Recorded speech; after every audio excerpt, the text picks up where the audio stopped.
Kalau kita lihat perdebatan antara Protestan dan Katolik hari-hari ini semakin memanas, terutama dengan adanya acara debat antara Mel Atok dan Romo Cafe.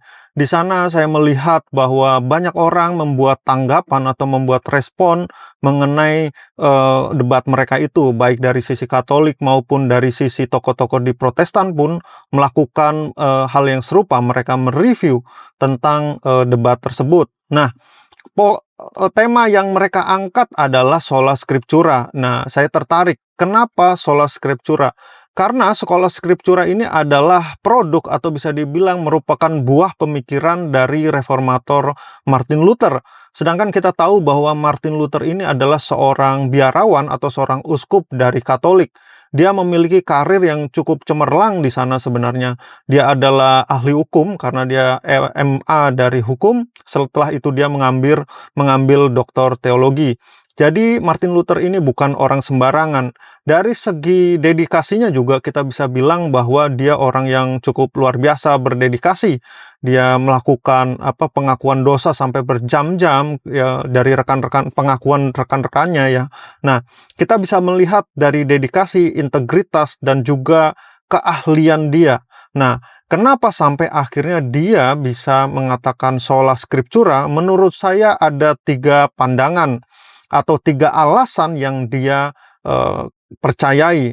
Yang pertama, alasan dari Martin Luther mengenai sola scriptura adalah bahwa otoritas manusia itu kemungkinan bisa salah. Nah, ini terjadi ketika dia berdebat dengan Johann Eck waktu itu, dan dia terpaksa mengakui bahwa paus atau konsili kemungkinan bisa membuat keputusan yang salah. Dan karena dia berpikir bahwa paus dan konsili itu kemungkinan bisa salah, maka kita harus mencari standar kebenaran yang lebih tinggi dari manusia. Dan dia bisa menemukan bahwa hanya kitab suci yang bisa memiliki otoritas tinggi dan tidak pernah salah. Karena itu lahirlah sola scriptura ini, bahwa segala sesuatu, baik itu tradisi maupun itu praktik gereja, itu kita harus padankan dengan kebenaran Alkitab. Inilah yang mendasari dia tentang sola scriptura tersebut, yang sampai saat ini juga dipegang oleh Protestan. Alasan yang kedua Martin Luther mengatakan sola scriptura adalah ketika dia melihat ada praktik-praktik di gereja yang tidak memiliki dasar teks Alkitabnya. Sebagai contoh misalnya indulgensi atau surat penghapusan dosa dan juga api penyucian. Ketika dia menelisik Alkitab, mencari tahu kebenaran Alkitab, dia tidak bisa menemukan dasarnya. Bagaimana mungkin ya kertas dari gereja atau transaksi ya dari gereja mengeluarkan surat penghapusan dosa itu bisa benar-benar menghapus dosa manusia.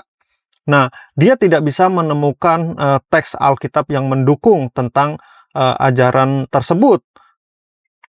Jadi menurut Martin Luther ada banyak praktek-praktek yang dilakukan gereja yang tidak sesuai dengan teks Alkitab.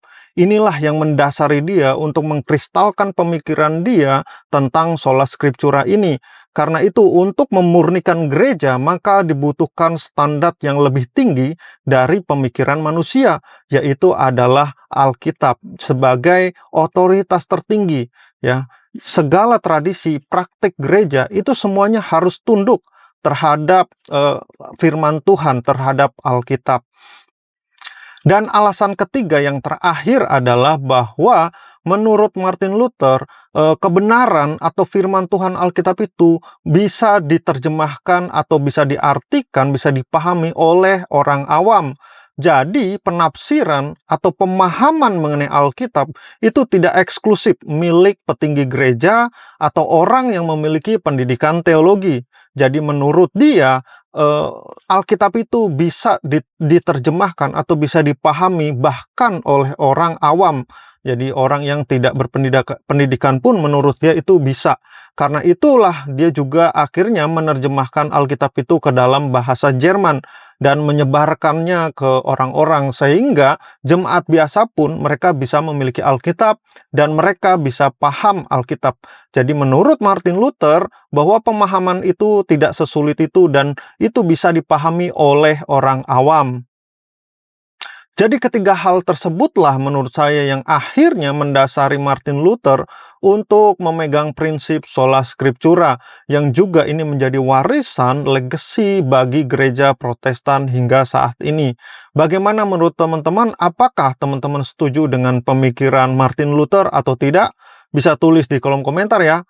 Tuhan Yesus memberkati.